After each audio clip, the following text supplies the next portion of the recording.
তাহলে কি কালবৈশাখী ঝড়ের মতো ধেয়ে আসা এই তৃণমূল সরকার পশ্চিমবাংলা থেকে ঘূর্ণিঝড়ের মতো ঘুরতে ঘুরতে উড়ে যাবে? কি বলছে সমীক্ষা, একবার শুনে নিন তারই এক বিধায়কের মুখের কথা। কেষ্টদা: আমার জীবনে ভাই এই ধরনের ভোট আমি দেখি নাই।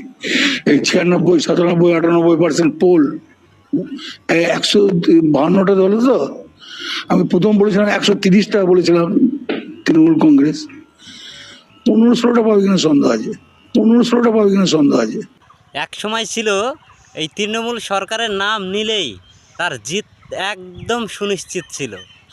সে আন্ড গান শান যেই দাঁড়াক ভোটে, তৃণমূল সরকারের নাম মুখে নিলেই তার জিত একদম সুনিশ্চিত ছিল। এমন ম্যাজিকের মতো ব্যাপার ছিল যে তৃণমূল সরকার এইভাবে ঘুমন্ত অবস্থায় তার জিত হয়ে যেত, তার বিরুদ্ধে কেউ দাঁড়ানোর সাহস পেত না। আজ দেখুন তার নাকের ডগায় ডগায় কত নেতারা ঘুরে ঘুরে বেড়াচ্ছে।